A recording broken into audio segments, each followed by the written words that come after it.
Thanks to those joining me live and to those that'll be joining me and Ashy Knuckles here on Archive. What's going on, Ashy?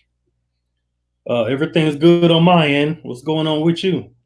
And absolutely, man, everything's good on this end as well. Make sure you guys visit mandatorydefense.com for your latest boxing news. And this is a puncher's chance with Ashy Knuckles every Tuesday, 10 p.m. Eastern Time. And here we are. All right. Yes, A lot to talk about. Make sure you guys throw a jab. Don't listen on Archive as you come in. Okay, make sure that like button turns blue. I do want to say that as of course, I appreciate everyone that comes on the show live and on Archive as well. Okay, this is one of the highest viewed shows on DStyleBoxing Live. So I want to thank Ashley again for taking his time to be here. All right, so let's go ahead and get this started, man. Ashley's take. Let's start with Charlo Hogan. All right, what you think of that fight and the knockout? Oh, that was a great knockout. You know what I'm saying? One punch power. That was a great display of power. We know what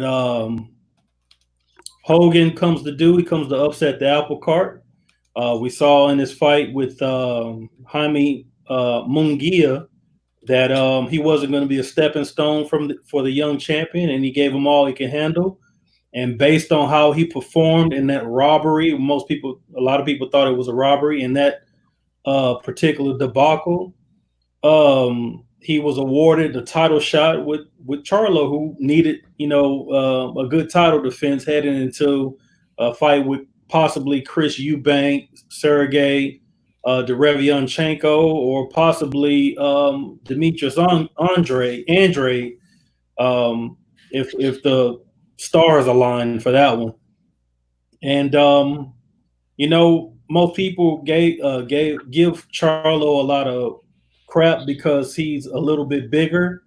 He hadn't fought at middleweight that much, that long. And Hogan began his career at light heavyweight. Charlo began his professional career at welterweight. So it's a lot of debating that can go on in terms of, was there an unfair advantage? At the end of the day, when you sign the contract, all the bullshit goes to the back door. You have the opportunity to not sign the contract. Once you put your name on it, it's out of the door. Now, I'm not saying you gotta elevate Charlo to number one pound for pound based on him destroying Dennis Hogan, but Hogan stepped to the plate. He did what he had to do, and he got him out of there with one punch. Right. You want my take on the rest of that card? I forgot who was on the undercard. I forget. I only tuned in for. Well, oh my God, I forgot the Eubanks Jr. Oh well, that's unfortunate for him, but also fortunate. He picked up an interim strap. If Canelo doesn't want to make a defense of that particular title at middleweight, he'll get full distinction as champion, and he would have become a world champion based on his opponent getting hurt. I was looking forward to that fight. We already know what Korobov comes to do. He beats guys to the punch. Yeah. Fast hands, good boxing skills, southpaw. He was already on the verge of being a champion once when he was beating the brakes off of Andy Lee until the coup de grace. You know what I'm saying? And so he just can't catch a fucking break. He could catch a punch, but he can catch a break. Or in the Eubank scenario, he didn't really do much. It was just really starting to get heated up, and he had the unfortunate injury. But you know what? In boxing, in my experience and in my time, I've seen guys get broken jaws. I've seen guys get torn rotator cuffs. I've seen guys sustain a whole lot of injuries and fight on. You know what I'm saying? So, when you're in the States, when you're on American networks, it's kind of an unwritten rule, but the show must go on. You know what I'm saying? I don't know what that'll mean for him moving forward.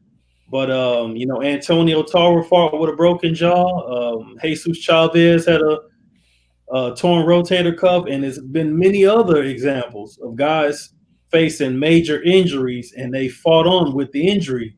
That's kind of indicative of what we deem a warrior in the ring. You know what I'm saying? You get full credit when you do stuff like that. And I don't want to put any thoughts out there on Corbeau. Only the fighter know what's going on with their body. But I thought he should have at least made an attempt to fight on. I mean, it seemed like the first sign of pain, he was like, "Man, fuck this, I'm out."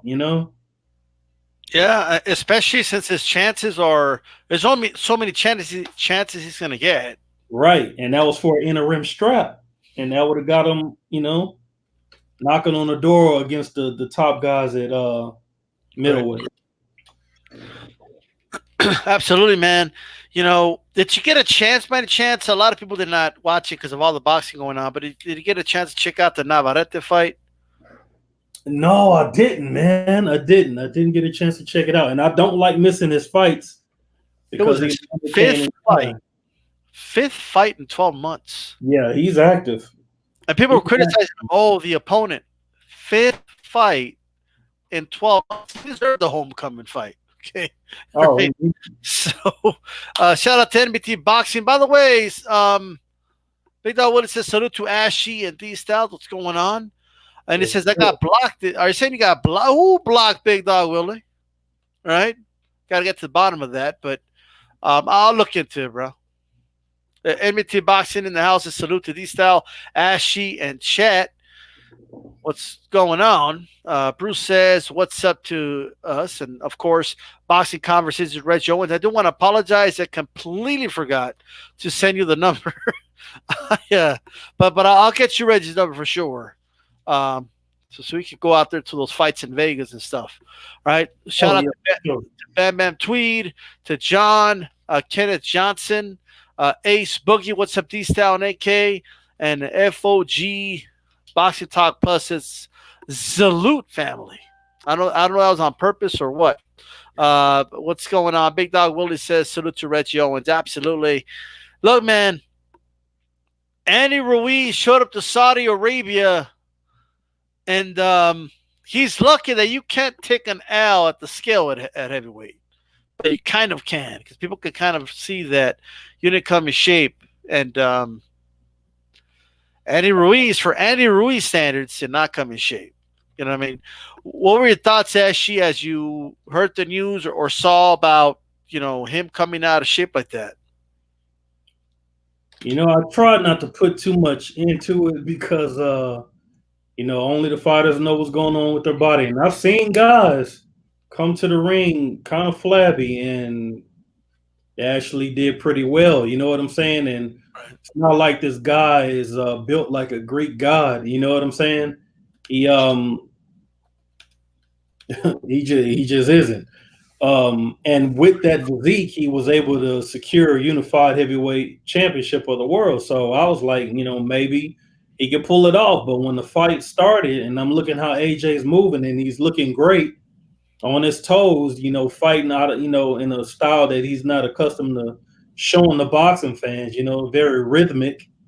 And he's hitting Andy Ruiz with anything he wants at any time he wants. And I'm like, man, this guy, he's not going to be able to do anything in this fight, man. His only hope is that Joshua either get caught with a shot, you know what I'm saying, or ends up gassing because it takes a lot of energy to move for 12 rounds. But other than that, he had no hopes. So, it just wasn't a good look for him, man, as he was thoroughly outboxed. And, I don't know if that minimizes his chances moving forward. I don't know if the powers that be will think that's a lack of professionalism. I don't know what that means for Andy Ruiz, man. But he needs a get-back fight to show that he's serious business. I agree with that. You know what I mean? And yeah. I just think it's a shame that, that this is just the way it went down, man. 15 pounds heavy. And then after the fight, he goes, Well, I guess I was out of shape and didn't train long enough. And but you know what? The alarming part actually was a couple months ago. Manny Robles was saying, "Man, I'm trying to get this guy out of here. Like, I want to like start training. You Yeah, know, I want to go to Big Bear or something. Like, get away, like isolate Andy right, because it's gonna get out of control. And if anyone knows him, it's his trainer. right. And you So don't piss him off and end up getting fired, because a lot of fighters aren't loyal. It's right, unfortunate you can't handle your fighter the way you used to once they become somebody. And I guess he just went through the motions. Yeah, you're right. You're right, bro. yeah, man, that's just wasn't good. What about the fight itself? You know, um, Ding Dang. What were you thinking? You know, what as you saw that fight, and what do you think of AJ's performance? I thought AJ fought a beautiful fight, man. He's catching a lot of flag from boxing fans.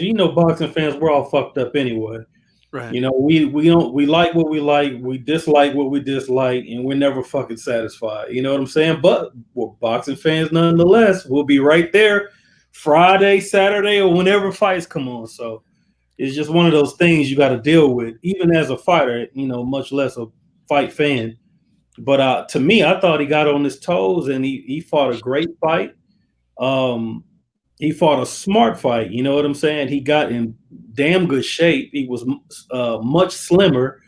He still had his physique, but he wasn't as thick and broad as he normally is, looking like a bodybuilder in the ring. He looked more like a boxer.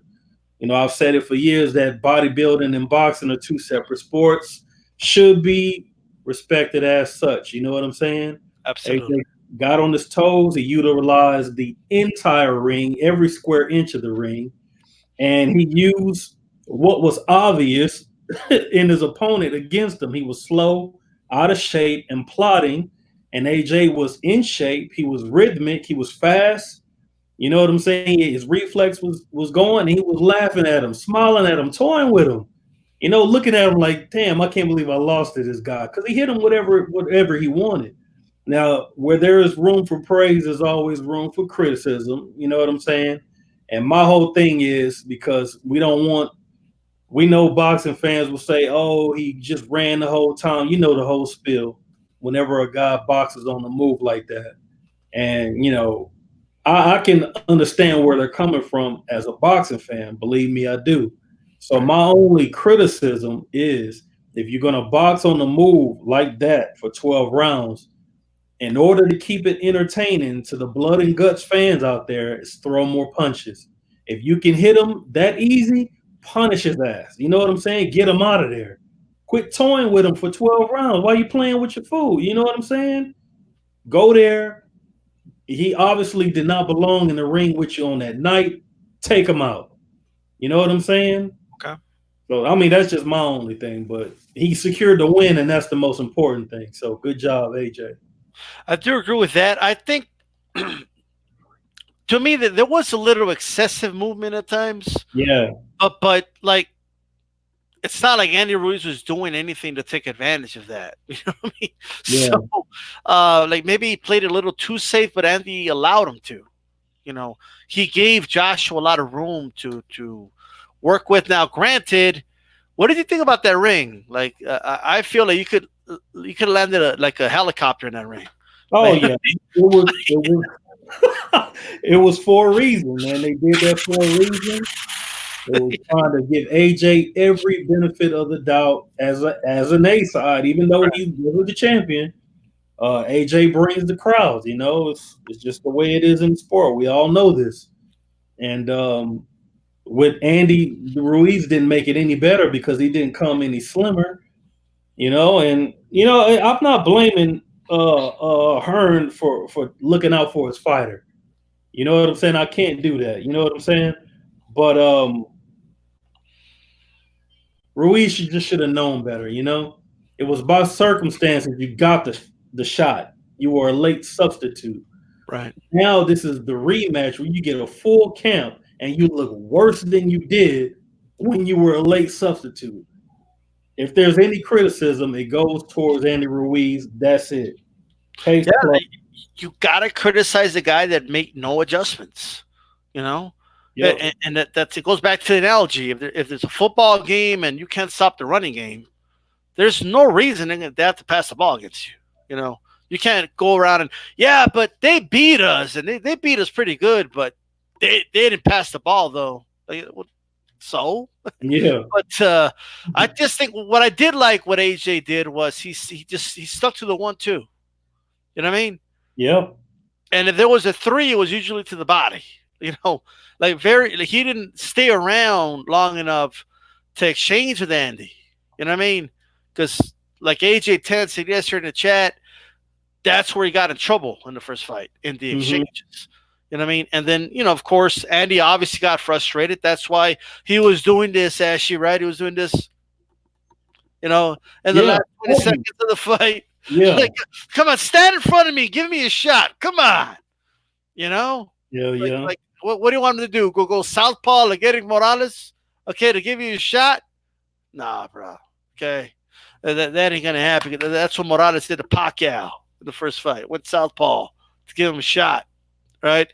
But, well, he did win. And I think I think the praise is valid. The criticism is valid. That's fair.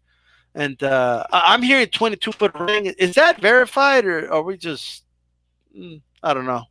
Like there's a reason that canvas was black too. Like they didn't want it to stand out. You know what I mean? It's so. Well, if you look smaller when you wear black clothes, I guess the ring was supposed to look smaller with black on it. So it might have been 23 by 23. We don't fucking know. Never know. Yeah. Never know. What's up to Big Rose in the house? Let me go over some of these comments really quick. Ruiz pissed me off, says Big Dog Willie. I was rooting for him because he had heart in that first fight. Stormy B-Man said he jabbed that like button. Says salute to D-Style and to Ashy Knuckles. By the way, in the bottom of that ticker is our Twitter handles. You guys can go ahead and follow us on Twitter as well. All right.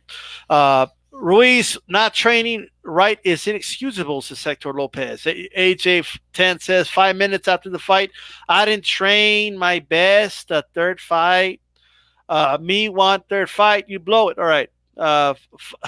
Absolutely. Yeah, I didn't train. I guess I ate too much. Like, come on, bro. The party's got the best of me. Yeah, the party got the best of me. I'm sorry to my trainer, Manny Robles. Like, chill up his 40 ounce. I get annoyed when I hear fighters give excuses that they didn't try hard enough after boxing fans already spent their money to watch them fight. Yep. After people already believed in you, right? Boxing Dialogue, interesting how Ruiz came 50 pounds heavier, the same way Buster Douglas did after Holyfield. Yep. Isn't it ironic, Ash? Yeah, and the same outcome. Well, it wasn't the same outcome. Buster got hit with a pull counter, and that was the end of his whole fucking mystique because him beating Tyson or whatever. Holyfield just did a number on his ass. Well, AJ did too, but it wasn't with the killer instinct. You know what I'm saying? He just gave him a boxing lesson. Yep. But same lack of professionalism, man. Is that dude Curtis Harper did he get another fight after he walked out of the ring like that? Remember how he walked out of the ring as a jiva? Like he just walked out, like ding ding, and walked out of the ring. Like, it was. I don't know, man. I don't know. I just know he said he had issues with Nate Campbell, who was training him, and that's the last I heard about that whole situation. So, Bruce One says ring was huge. Movie not running. There you go.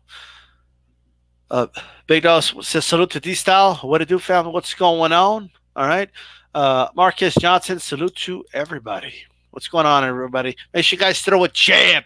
We got 22 people on here. We better have 22 likes. All right. Let's jab that like button. All right. We're 19. One more. Let's get it 20. All right. With that said, what about what did you think about Hunter against Povetkin? Well, I thought Hunter won the fight. I thought as soon as the fight began, he hopped right on him, boom, hurt him, almost put him down, and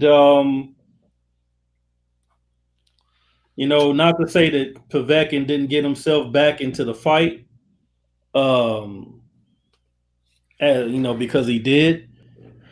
But it looked like one guy wanted to win more. It looked like Hunter was pressing the issue more. He was letting his hands go more. He was landing flush more, and I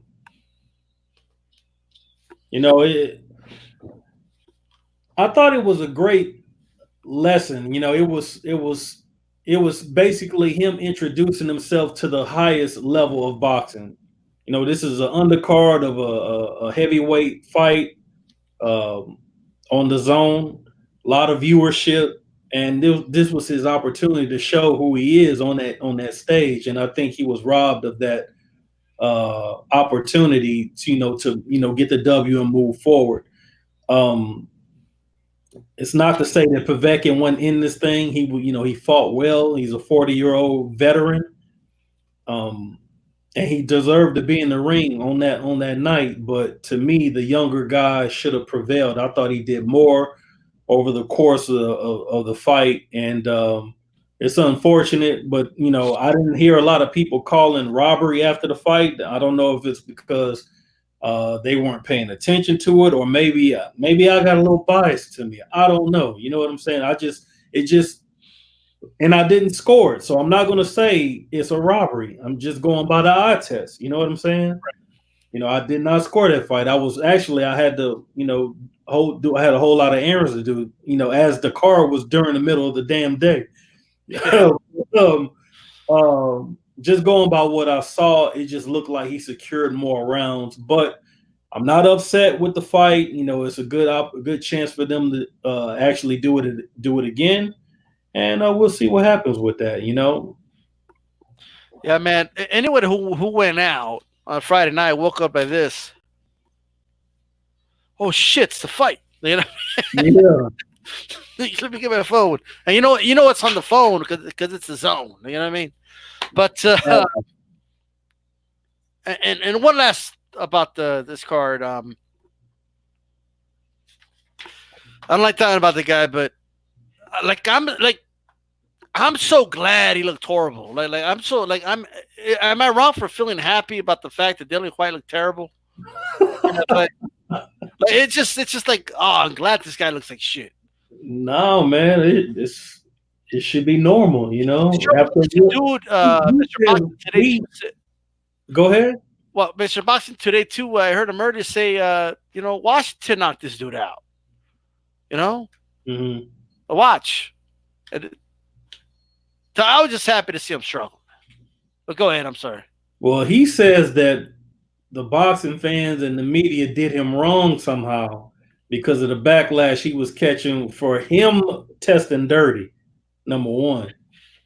And but I think that's pretty selfish. But I think he did us wrong. When we tune in or spend money to buy tickets or merchandise, concessions, whatever it is, as it pertains to your fight. When you're the buying public, you expect these guys to exude a level of professionalism that's fitting for a professional prize fighter.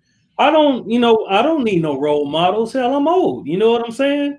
Yeah. But I'm just saying I need you to at least perform as a fighter, cleanly, because you're in a combative sport. We don't want you to test dirty because you're not hitting a baseball, you're hitting another man in the head. So that's selfish of him to say that. I'm trying to keep it PG-13 in that regard, but I'm not going to say I'm excited. I'm glad that he looked bad. I just thought he looked real pathetic in there, man. He'd been out of the ring. I guess he got out of shape. And that's our fault. Yeah, it's somehow our fault. But at least he did get back in the ring. He actually got some rounds in. It's not like he was in exile. I mean, he fought earlier this year, if I'm not mistaken. It ain't like he'd been out of the ring for a few years, right? Yeah. Yeah, it was in 2019 when he fought Rivas. So it's not like he's been blackballed. It was only like 5, 6, 7 months or something like that in between fights. Some people only get one fight in a year. You know what I'm saying? So he's just a damn pity train, actually. but he better be glad he's Eddie Hearn's boy. You know what I'm saying? Because I didn't see a dominating performance. I saw a lethargic guy. He did do some good things in there. He was protecting himself quite well at times. He was catching some punches in his gloves, but over time you could see that he was not in shape, and that's the biggest thing. You know what I'm saying? He was getting gassed in there, and it was. I'm gonna put it to you like this: he did absolutely nothing to make the top guys in the division, the Wilders, the Furies, the AJs, look at Dillian White, be like, man, I think I want to fight him next. Let me give him a title shot. He's deserving. Nah. Yeah. Well, to your credit about the Hunter fight, a lot of people actually scored it for Hunter. I actually had the fight score for Hunter, says Matthew Thompson. I had a 116-112 for Hunter. I thought he controlled the fight with his jab. Commentary for the fight for the zone was terrible. So that's that. After the performance, now you see what Wilder is ducking. Say, no, those Dillian White fans honestly believe that Wilder's running scared of Dillian White, bro. Hey, okay, man, he's that dude. Yeah, like, and AJ10 fact check. Rivas fought Dillian White in July. So there you go. Right? Well, that's it. Fuck Dillian White. All right? So, yeah, make sure you guys throw a jab at that like button. Ashy, there's a fight this weekend. Crawford against, shout out to NBT Boxing, but a Wi-Fi password because I cannot pronounce the dude's name. Like, no wonder they call him a meme machine. Yeah, right? That's what I roll with. Yeah. So let's just call him meme machine. Crawford will be fighting this guy. Here's my question: does Mean Machine have at least a decent puncher's chance in this fight? Well, if you go by his record, I mean, it looks like he can do little damage. You know, what is he? 21-0, 21-0 with 17 knockouts. That's pretty indicative of a puncher. You know, we really won't be able to tell until he gets in the ring with somebody who can actually fight and punch them, and we'll see how they react when they get hit by a big shot. But up until this point, the only real name on his resume, if you want to call it a real name, is Ray Robinson. And I think that was a draw. You know what I'm saying? But, you know, I don't want to shit on the guy too much because I've been limited to only a few fights. And in the few fights I've seen, I really haven't seen much that would make me believe that he's any more threatening to defeating Terrence Crawford than a faded Amir Khan with worse attributes. Right. You know, Amir Khan still had speed. You know what I'm saying? Even though he shot, this guy is not really that fast. I mean, he obviously know how to fight. I mean, he was a decorated amateur. I think he had like 240 wins, 60 losses, or something like that, or 40 losses, or 20 losses, something like that. You know, so he know how to fight. You don't have to teach him how to fight, but there are levels. You know what I'm saying?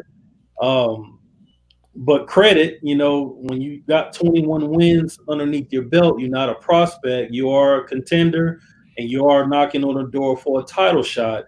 He happened to be ranked in a WBO, and Terrence Crawford happens to be WBO champion.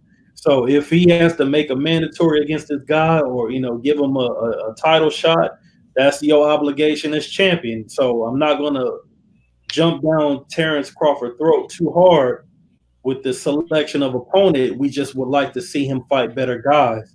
But on, you know, just from the outside looking in, I do not think this guy poses any threat. Mikey Garcia says he's pretty good. You know, he sparred him. Terrence Crawford says he's pretty good. I don't know if that's his way of keeping the media off of him. Right. But the biggest thing is there's no way that we can gauge him based on him fighting other live guys. So the way we're going to be able to gauge him is what he brings this weekend against Bud. Man. You guys see it on the screen. Those are my projections. 88% chance Crawford wins, 3% chance to draw, 8%. and I have it 8%. I got to give him some. You know what I mean? But because it is boxing, and this, you never know. You know, Yeah, Crawford could break his hand. He could twist his ankle. Like some freak shit could happen. He might land a shot that wobbles Crawford. You never know. A you get cut, cut. That's right. right? So we got to give him some chance. But Crawford's just too good for this guy, man. I saw the Robinson fight. I said, yeah, there's and the Robinson dude. I mean, he ain't no Ray Robinson, but he's all right. You Yeah, know, he's decent. um, I'm gonna try to say the name. Egedihus Kavahudakas. Oh, that sound legit or what? Nah, Mean Machine. Mean Machine. Mean Machine. Let me tell you something, man. He does have okay a pretty good knockout ratio. You Right. know, like if you look at the dude's ratio, it ain't that bad, bro. Right? I mean, 77.27% ain't that bad. My question is, who's this dude fighting? That's Right? right. Now it does say southpaw there, but Crawford, for the most part, will fight orthodox and switch to southpaw. He could switch, so just for the record. But AJ10 says that Lithuania, he could beat Crawford at basketball, maybe. I don't know. Probably not. Probably, I don't even think he could beat him at basketball, bro. Lithuania has better, they got better basketball players than boxers, but we got better basketball players than boxers too. So I don't know. I don't know if he could beat Crawford at anything.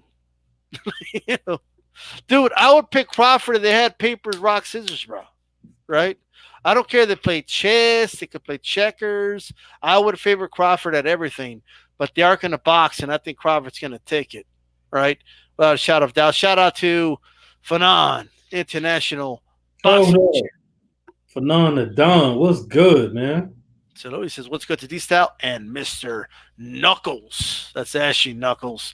All right, shout out to you, man. And G Funk says, "Salute as well to DStyle Boxing." Funky, what's good? Absolutely. All right. Make sure you guys tune in tomorrow or your baby nuts. By the way. All right. Ray Robinson was the last guy to beat Terrence Crawford. That's amateur. Right. That's right. I forgot about that. All right. I like the little fact there, right there. Interesting. But the amateurs. How would you see it, Ashy? As far as if there's a way this guy could win, the stars have to align. Is that the answer? That's what I think. I mean, but hey, it's boxing. The ring sorts out the facts. These guys got to get in there and sort it out. We know what Terrence Crawford comes to do. He, like you alluded to earlier, we know he can switch from conventional to southpaw. Yeah. He got power in both hands. He's a cerebral fighter. He can decode what you're doing, take your best weapon away, and just drown your ass. But we have seen Terrence Crawford hit with a big shot before by a smaller guy. Well, they were actually, I'm not going to say that. They were fighting at a smaller weight. Let me go full circle with it. They were fighting at a smaller weight, but we seen him hit by a big shot.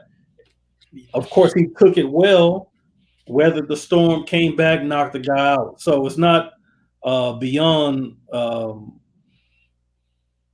a possibility that he can be hurt by a guy who was deemed a puncher if we're going by the numbers. If we're going by the numbers on his record. So he does have a puncher's chance. Skill for skill, he's getting his ass whooped. There's not many people that have the skill of Terrence Crawford. So he needs boxing's version of a Hail Mary. Pretty much. Right. And the kill shot and make it count. He's got to close his eyes, say a Hail Mary, and hope it lands. Right. Yeah. Because outside of that, and let me paint a picture for you guys. Right. Let me paint a picture for you guys. Right. And once again, thanks to Fanon International Boxing for that support. Let's say Mean Machine hits Crawford, like cracks him, right? Hurts Crawford, right? Like you guys, Crawford might lose a round. He may get knocked down, bro, but I still don't think he can stop him. Like, I think as long as Crawford gets out of that round, the window's closed. Yeah. You know what I mean? Whatever he caught Crawford with, Crawford's going to make an adjustment, and he ain't going to land it again. Right? Now, speaking of adjustment and the fighters that make adjustments, Timothy Bradley made a pretty bold statement, in my opinion. And I mean, he is like praising Crawford like to the moon, right? Which is nothing wrong with that. I think Crawford is a phenomenal talent, right? Yeah. But he said that he would pick Crawford against Mayweather in Mayweather's prime. Like, and he said it with confidence, and not even like guys, I know most people are gonna think I'm crazy, but I actually think Crawford would beat him. Or like, no, he said it like he looked at the camera and said he'll beat Mayweather in his prime. Like, he said it with confidence, Ash. It's one, what are your thoughts on that matchup if it were to happen, hypothetically? And two, do you think Brad is being honest in his assessment? I usually don't put too much stock in mythical matchups, right. But if there was a possibility that it could happen, man, that would have been awesome. My question would be at what weight, number one. But no, I don't think he would have beat Mayweather, especially Mayweather in his prime when he was letting his fucking hands go. And, before he started really having serious hand issues, he was knocking people dead at 130 pounds. You know what I'm saying? At lightweight, he was still hurting guys. You know what I'm saying? He was still moving his hands. But after that, he started really, I forget, even 140 pounds, he was still letting his hands go. Right. And not lacking one bit defensively, still, damn near untouchable in the ring, And I think Mayweather has a much better chin. They're both thinking fighters. They're both very smart. They both can adapt, and they can do a whole lot of things very well in the ring. I just don't think Terence Crawford is as good as Mayweather. I think Mayweather is just much better, regardless of what I think about him as a person, hanging out or anything like that. Boxing wise, I mean, the guy is, I don't know, man. I don't believe that. So as far as Timothy Bradley, his reason for saying that is based on his experiences of being in the ring with Terence Crawford. And from what I've heard, in boxing circles, Crawford was whooping on his ass in sparring.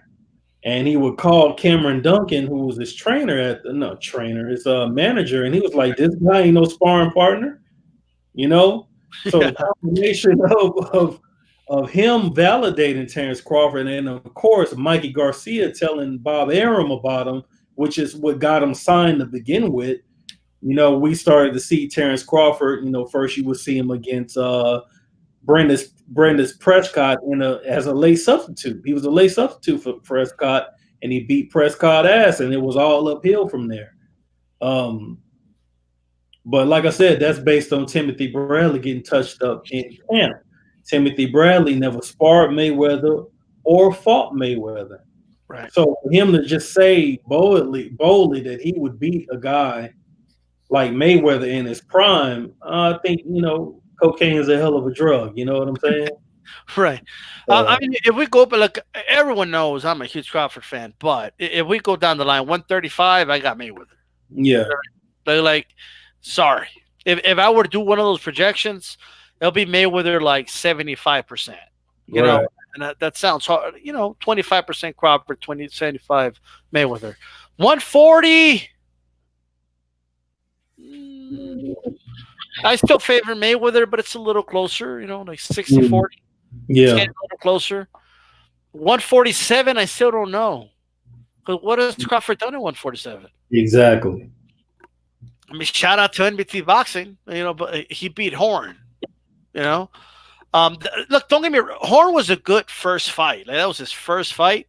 But Right. after that, he hasn't done anything. Yeah. So it's hard to even gauge it. That's the weird part about it. You know what I mean? I'm hoping if the boxing gods can bless us and we could get Crawford against Spence and Crawford against Porter, yes. You know what I mean? Like, there's fights that could be done. I want to see Crawford in those fights. You know, somebody said earlier, I don't know that they're being serious, that Crawford's talking about going to 160 and then going after Canelo. That sounds like a joke, but all right. Well, he probably think he can do it. Fighters. That's why they got teams, man, to keep them from making dumbass decisions like that, jumping up 13 pounds of fight weight and thinking you're gonna win. It ain't going down like that, man. But I ain't gonna knock him if he dares to be great. He barely even welterweight. So if you want to jump to 160 and test the water against Red, go right ahead. But I just don't. I'm telling you right now, if he do that, I'm picking Canelo. But I think they can beat. I mean, that's just the way they think. Even the sorriest guy in the gym. You ever go to boxing gyms, man? I'm telling you. Even the sorriest guy in the gym think he got it, man. You got to actually convince them that they're the opponent. When they share a bill with somebody, they think they're part of the feature. No, you're the opponent, bro. Sometimes you got to tell them, like, you're picked for this day. You know what I'm saying? Right. So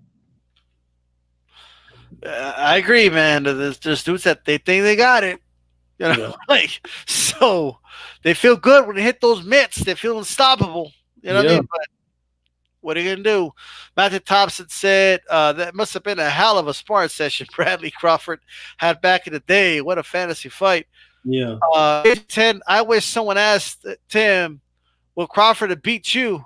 He would probably brought up the sparring sessions, bro. Like, you beat my ass in sparring. Yeah. How bad is dude beat him in sparring, bro, for him to believe that this dude could have beat Prime Mayweather? He must have been. I don't know anybody who witnessed it. Right. I only go by, I think it was Joel Diaz who said something about it. Of course, Timothy Bradley said something about it. And, Bud's modest. So you're not really going to get much from him on that. But I forget who else was there, man. Somebody else said something about that sparring session or sessions. And every time it was Crawford's time, he showed him. Start touching him. So now, just to clarify, because G-Funk said I think Crawford would have a good chance of beating Mayweather. Right now, yes. But you know what I mean? Like, if Mayweather would be dumb enough to get out of retirement and fight now, you know what I mean? Like, if he wants to do that, okay, I agree with you. You know what I mean? But Brad said a prime Mayweather. That's what he said. Crawford is my number one pound. Honestly, but beating Pretty Boy Floyd. He also has a great chin. Yeah, Mayweather can take a punch. I think Mayweather's at a different level. And my thing is, look, if Crawford wants to change perception, and that's the thing, perception is everything. If you want to change perception, you got to start chasing the greatness. And I mean, you got to do what you got to do to get that Spence fight. Right. You know what I mean? Do what you got to do to get you get Porter in the ring and you beat the shit out of Porter. That's a statement. Yeah, right. So you got to change perception. You know what I mean? You're not going to change perception fighting a mean machine. I'm sorry. You're expected to win that fight. And if anything, if you struggle, it actually doesn't look good for you. Facts.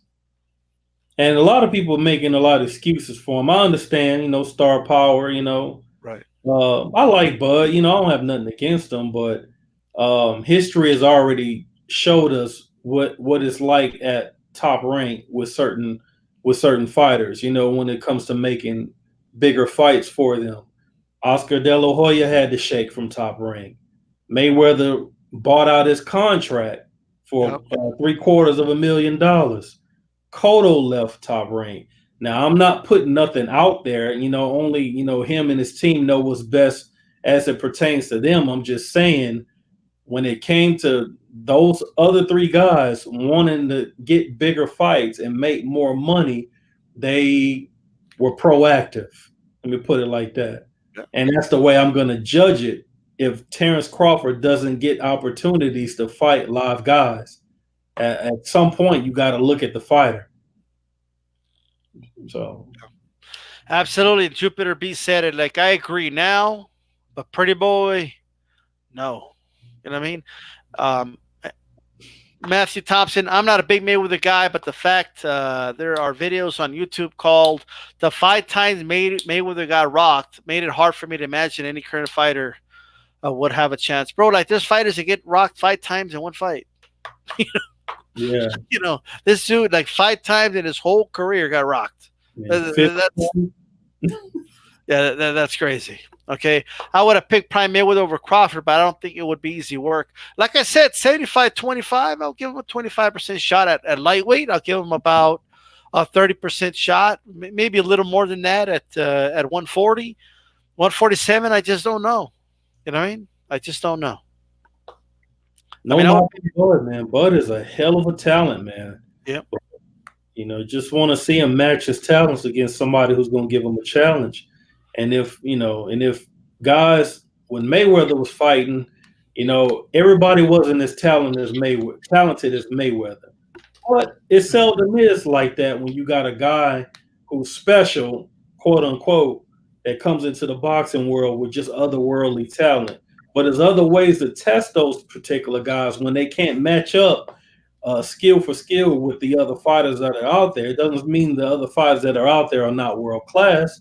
It just means that they don't have the skill to match up with the special fighter. But if you get in the ring with a guy who's 20 pounds heavier than you on fight night, that's a damn challenge. When you steady going up weight after weight after weight, when you're naturally a small guy, that's a challenge. You know what I'm saying? Yeah. So, it's other ways that, you can challenge yourself. Not fighting a shot Amir Khan. That to me was a money grab. Amir Khan that knocked out Amir Khan that whooped Zab Judah and became a unified champion. That Amir Khan was dangerous. That was at 140 pounds. The Amir Khan that got knocked out by Canelo, he was done. Yeah. There was nothing to gain by facing Amir Khan. The chandelier was broken. Hollow egg, just thump it. You know what I'm saying? Jupiter B, Bob has already made it clear he's not willing to pay opposition. Top fighters have to take pay cut to fight Bud. He's already lowballed Danny. Look, Bob Arum wants to make money as a promoter. You know what I mean? It's up to Crawford. Okay? If Crawford steps up and says, Bob, I want to make that fight. You know what I mean? Do what you got to do to make the fight. That's do what you got to do. You know what I mean? Like, that's period. It's not. It's Arum's not thinking about how people are going to look at your career at the end. He just wants to make money. You know what I mean? That's what he's doing. So one thing, DStyle. One thing. I don't want to hear about people saying the size of the streets and stuff like that. Al Heyman just let Andy Ruiz fight twice on the zone. Yeah. Against Anthony Joshua. He let Gary Russell Jr. fight Vasily Lomachenko. It's been too many other instances where he's allowing his guys to leave the PBC umbrella if they're not signed particularly to Fox or to Showtime on an individual contract. He's allowed these guys to fight on other networks for other promoters. So forget the other side of the street nonsense. Al Heyman is not a promoter. Top Rank is a promoter. Every PBC event needs a promoter to promote the fights. Lately, it's been this TGV company, but we've seen DeBella promote PBC. We've seen Mayweather Promotions promote TBC. We've even seen Don King Productions promote a PBC event before. So there's no way that Top Rank can't do it. I'm glad you brought up that name. Look, Bob Arum, Don King did not like each other. Okay? At all. Like they did not, like they hated each other. Right. But they loved money more than they hated each other. You know what I mean? Their love for money, right, superseded their hate for each other, That's a right? fact. Yeah. I don't give a shit if you hate another dude. If you could do business together, right, and you're going to make a lot of money, you're going to do it, right? So if there's money to be made, then there's money to be made. It's time for, look, the clock is ticking, dude. The clock is ticking. I mean, I think back of, I remember I saw a documentary of Steve Young, the football player for the 49ers, okay? And he talked about all his accolades, right? I was an MVP. I had the stats. I had this. I had that. But I didn't have the Super Bowl. I needed that to, like, solidify me as a legend in football, whatever, right? Right. He said, once I won a Super Bowl, everything else was a bigger deal. My MVPs were a bigger deal. My stats were a bigger deal. Crawford needs that career-defining fight. He hasn't had it. Crawford has not had, guys, a career-defining fight. Pretty Boy had that when he beat Corrales. Yeah. You know what I mean? Like, right off the bat, he was an underdog in that fight. Yeah. When has Crawford been an underdog? He was an underdog against Chicanito, wasn't he? I don't know if it was an underdog, but I think the bettors had it pretty close. Yeah. Oh, okay. You know, a lot of the pundits was like, "Are you crazy going after this guy? You're not ready for him yet." You know? Yeah. So. I mean, but they were confident. Obviously, they were right. You know what I mean? They're like, we got somebody special here. Crawford needs his career-defining fight. Yeah. Crawford needs to understand that is very important. And he's not the only one, though. He's not the only one that doesn't have career, even on the pound-for-pound list. You know? But if he wants to, go ahead, DStyle. You got it. You just said it, man. At the end of the day, this guy needs to validate everything. Mm-hmm. If he gets, like, if Crawford fights Spence at 147, wins that fight, it validates everything. Mm-hmm. You know what I mean? Like this guy was undisputed at 140. Now people say, well, who would he beat? You know what I mean? Yeah, but that guy that guy didn't look so good after Crawford left the division. But if you have that career-defining fight, that validates everything you did. Yeah, that's right. He needs that bad, bro. All right? He needs that career-defining fight like Andy Ruiz needs a taco at 5 p.m. after having 5 Coronas. He needs it. Like, you need that shit hard, bro. It's time to get it. All right? Like, he needs it. Dude, Andy Ruiz has a career-defining win. Right. Andy Ruiz. Like, Bud needs a career-defining win. Like, he just does. Like, I could sit here and talk all day. I think the guy is special in terms of his talent. But we can't call his career special yet, you know? And that's coming from someone, man, that believes in Bud's talents. I believe in his skills. But, you know, he was signed with Top Rank. Why? I don't know. And people think it's hating on Top. You know, if it was the right decision, show us. You know what I mean? And I'll shut up about it. That's what I'll say about that, man. Let's just go over this before we go to the last topic here. Crawford solidified as a great fighter, but that legacy fight is missing. It's missing. Andy Ruiz, tacos for breakfast. But got to push Bob or get out of his contract. No one is going to go on clearance to fight him, unfortunately. That's a fact. All top guys in the sport are missing that fight. Same here, AJ10. I'm super casual MMA fan. I was actually planning on getting a UFC event this weekend. Wait, I know no UFC here. Okay? But I got you, man. And López Commey, let's talk about it. You guys ready for the DStyle projections? Right? You want to know, because I've always told you guys, you want to make money? You listen to DStyle. Okay? Right? But here are my projections for this fight. Yeah. I don't have a drum roll, but Big Dog Willis says, who you hate more, Burn Shrek, which is Dillian White, or Eddie Hearns? Dillian White. I don't know though, because like Eddie Hearn kind of like Eddie Hearn is like. Did you hear about like they're trying to sue or Chavez Jr. is trying to sue Nevada State Athletic Commission because Yeah, he trying to refused to take the test. what a clown. These guys. He's trying to salvage that Jacobs fight, man. Must be some pretty good money that he was looking to make on that. But yeah, he don't want to decline the test or ran from the test takers or whatever the hell.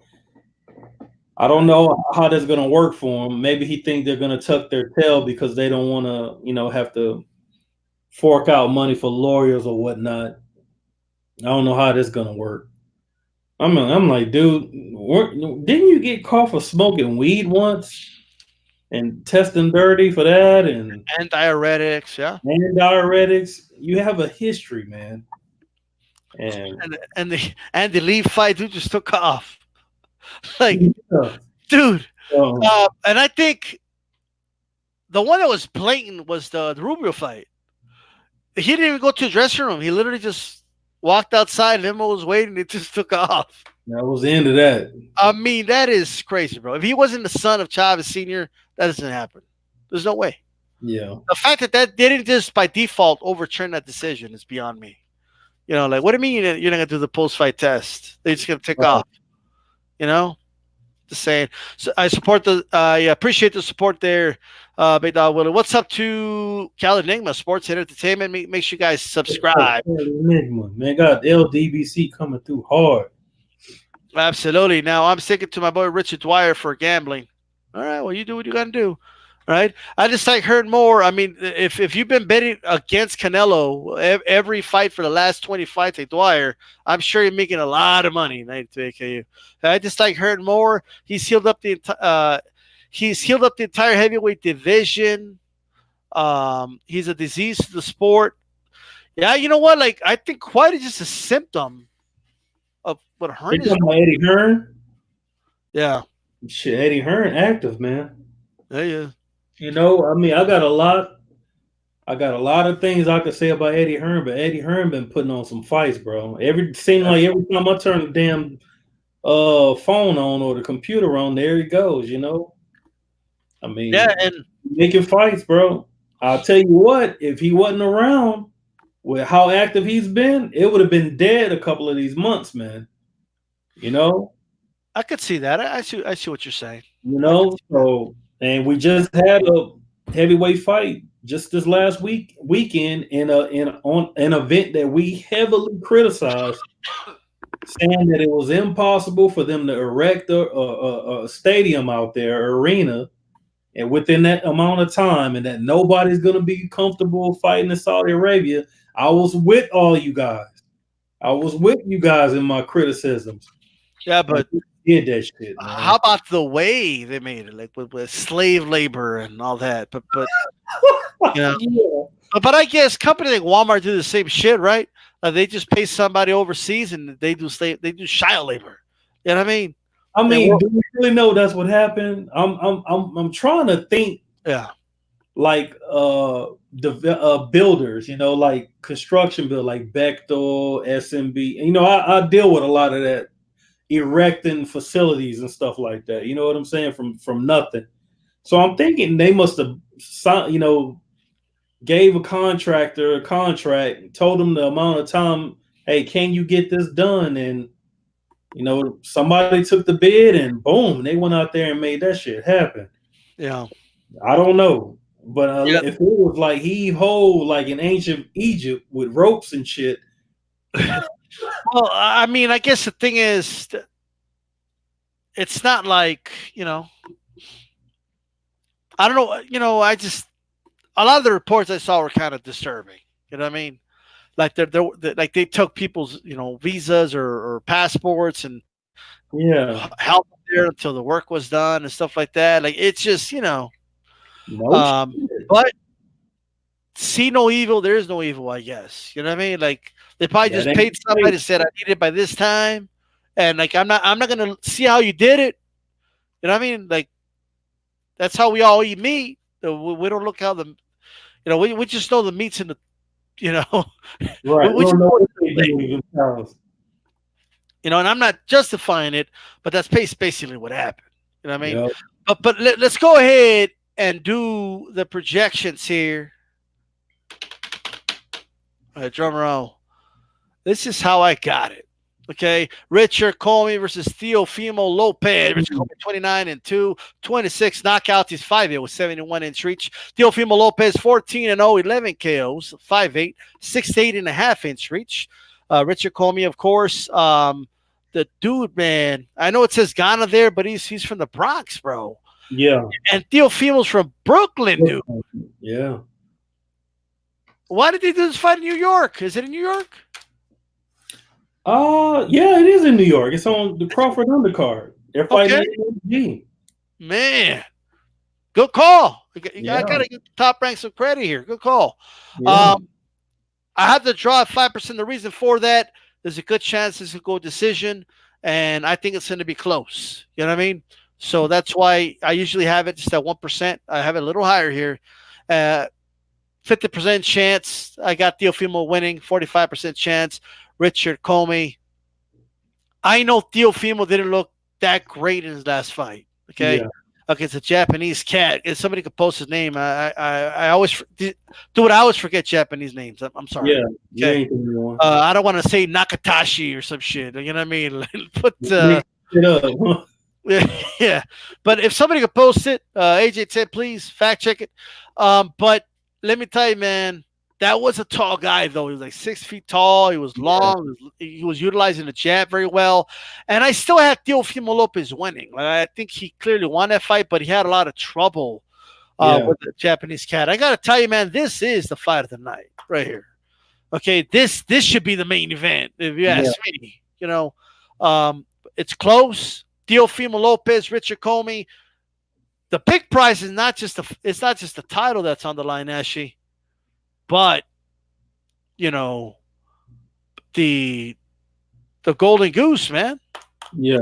Winner likely gets Lomachenko. So that, that's payday for them in these weight classes. So how do you see it?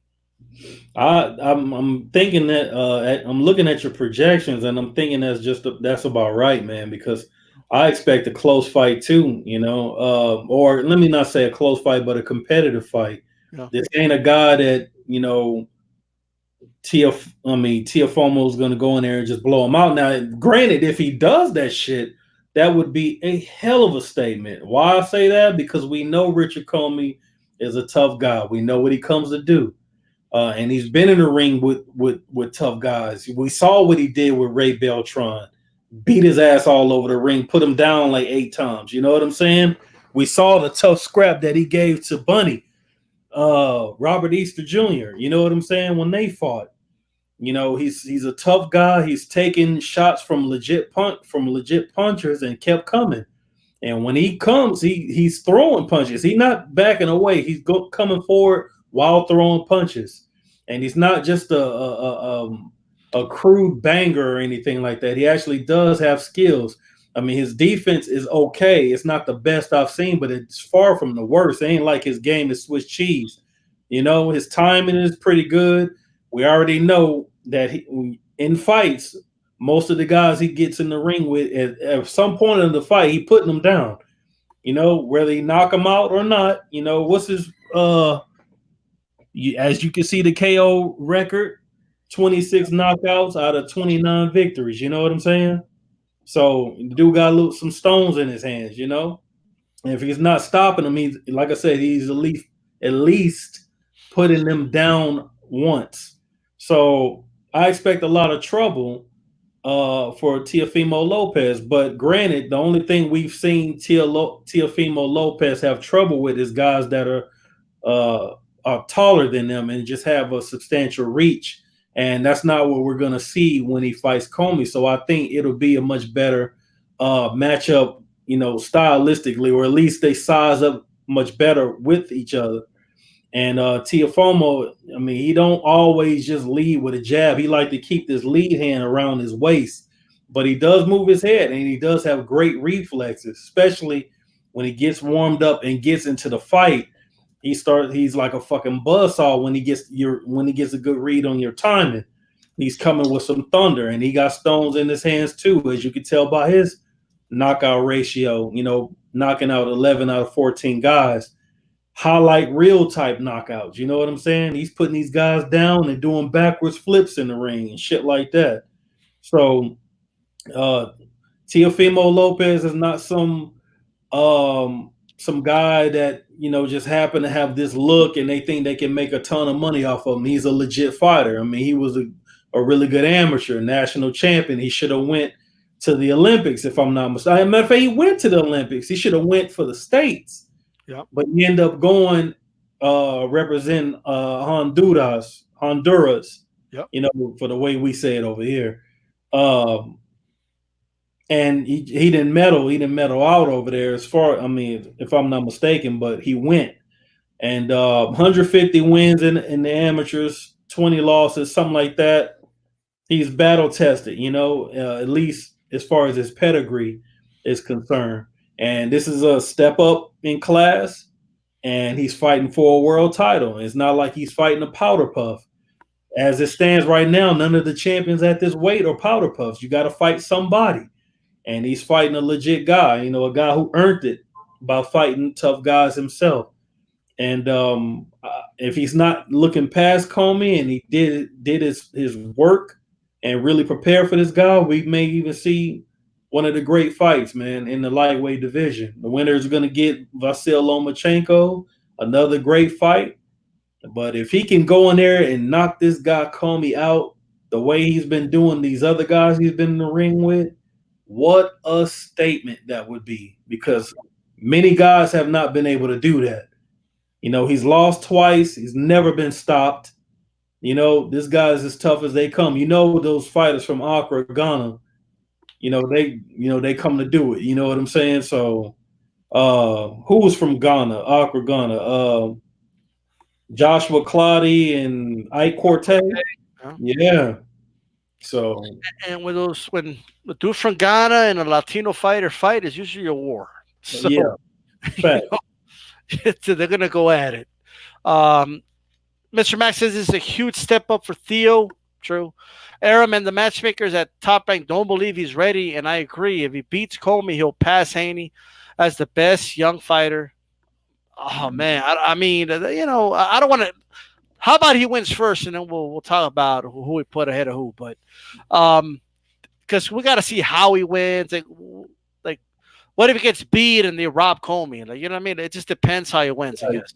All right, let's wait for the fight to happen first. But 92 AQ says if the winner of this fight fights Loma and Loma wins, he'll be undisputed. But the definition of undisputed is without dispute. You know what I mean? So, that's literally the definition of it. People are making up oh, no, it means if you get 3 out of the 4, or all of them except the WBO. And, people just want to make up all these. Being the undisputed champion in a weight class means without dispute, okay, there is not 1% dispute at all that that anyone else is the champion or has a claim, right? So, he's got to see Haney if he wants to call himself undisputed, right? That's all.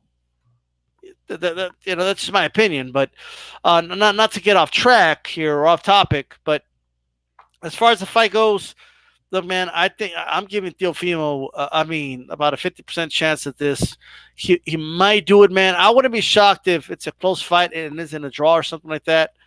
But for some reason, I've been getting that feeling that that's how it may end, but we'll see, right? But man, I think this is a hell of a fight. It's a hell of a fight, and the winner is going to fight Lomachenko. Who do you think has a better shot against Lomachenko, stylistically, Ash? Man, maybe I don't know. I would, man, I think they both have a good chance. You know what I'm saying? Quite honestly, the Lomachenko that we saw making guys quit at 130 and 126 pounds, that's not the same Lomachenko we get at 135 pounds. You know what I'm saying? I think he's kind of plateaued. I mean, he still brings the attributes that he had from the lower weights. He still highly conditioned. He's still very skillful. His angles are still nuts, but he's in the ring with much bigger guys, and they're not in all of his power, and they're fighting his ass. And he's Yeah. working to win these fights, because he went life and death with a guy that Tank blew out in Jose Pedraza. At 130 pounds, Tank blew his ass out. They went up and fought at 135 pounds. Lomachenko got took in that water. Even though he won, he got touched up. So at 135 pounds, I'm thinking all of the top guys at that weight can give him a fight. I'm not saying they can beat him, but I think all of them can test him. I don't know who would give him a more stern test because Teófimo López has not gave us a great body of work. He only has 14 fights. But I think after this fight, depending on if he wins and how he wins, that will give us a more to go off of as to how he would match up with what he's going to see when he fight Vasyl Lomachenko, who we know what he coming to do for sure. So, man, AJ10 is on fire. Look at this fact check. He goes, Teófimo López lost to I'm not Rune Huggle. I don't know how to pronounce that, bro. Okay. In the Olympics at the bottom half of the round 32. Oh, that's interesting. Okay. And this guy is a former IBF flyweight champion. Right. But Theo was a kid, though. Like, yeah, a young guy, though. You know what I mean? So that's the thing. We got to keep that in mind. Tank versus Loma 2020 would be fire. Says I agree with that. Me too. You know what I mean? Without a shadow of a doubt. Cali Enigma. Lopez won't pass Haney until he fights him. Man, I could agree with that. Yeah. Lomachenko's technically the man, but he ducked Devin, and Teófimo has used words to sound like he'd do the same. And Theo, he's kind of talked a lot, man. But let me tell you, man, it's I'm a little nervous that, and I'm saying this because I like Teófimo López, and I think he would be good for boxing. But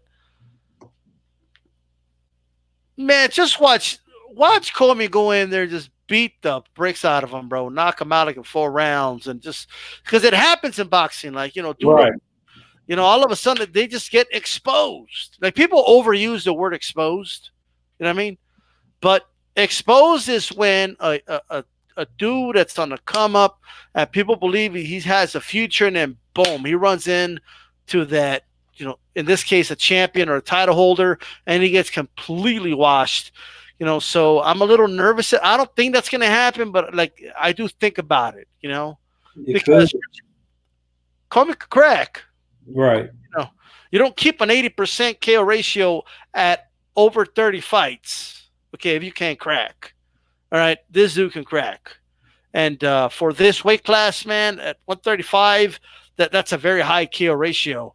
Teófimo, I mean, his KO ratio is kind of high, but he's only had 14 fights. Like, who are his first 10 opponents? We keep it real. So it's going to be interesting. Last question, Ashley, regarding this fight. The one thing he's going to have to deal with, Teófimo, in this fight, is the heavy hands of Richard Commey. I don't think he's ever fought a guy with heavy hands like that. No, he hasn't fought anybody on this guy's level. Richard Commey has been in with tough guys, real tough guys. He's been in there with punchers. He's been in there with guys who can bang out. Ray Beltran usually beats the fight out of a fighter. And, he was one of Pacquiao's chief sparring partners for years. And, no, it's an uphill battle, but it's one that you got to give the young guy credit for wanting to test himself. He wants a title shot now. His team thinks he's ready now. And we gonna see. We're going to see what he got, because we already know what he going to get if he ain't got what he thinks he's got. So...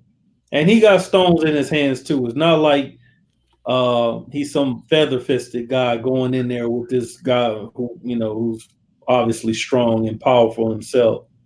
I think he's gonna have to go through something too. But we know he's tough. He's taking shots from Bunny. We know Bunny knocked guys dead at those lower weights. So we'll just have to see. But Teófimo, he got highlight real knockouts. We'll see. Maybe he got a different type of power. Maybe he punches harder than Bunny. We just don't know yet. We'll just have to find out. Well, he did say that he said, "Look, I never have to fight another guy that's 6 feet tall ever again." That's what he said the last fight. Yeah, Uh, that was very Victor Ortiz like, but I digress. Absolutely. AJ10 did retract one of his fact checks, unfortunately, but it's all right. But 92 AQ says Lopez negative 160, or minus, I should say, 160. Commey plus 140. What that means is that you have to bet $160 to win 100 if you bet Lopez. If you bet 100, you win 140 if you bet Commey. Okay, that's how you look at the odds, by the way. Those I always wondered. If you look at projections, those are pretty good odds if you think Comey's going to win. You know what I mean? Like, that's good money. I think it's a good bet to bet Commey, to be honest with you. You know what I mean? Even because that's close. So, I would rather retract and leave bad information, says they did 10. Well, you got a reputation around here, bro. Okay? You know what I mean? But with that said, Ashley, man, another great show on the books. Look at this show, right? Puncher's Chance with Ashley Knuckles. Visit mandatorydefense.com. It's been on the ticker down there, but follow us on Twitter at DStyleBoxing. That's me. And at a Puncher's Chance. That's Ashley. All right? Visit the website and all that good stuff. Give us your final thoughts, Ashley. Final thoughts is I'm actually looking forward to the fights this weekend. Well, actually, the undercard. But it'd be good to see Crawford get some work too. And we're heading into the holidays. There's a lot of crazy stuff going on, crazy stuff happening in the world. Watch yourself, people. And if you get a chance, go by Facebook / Come Out Fighting.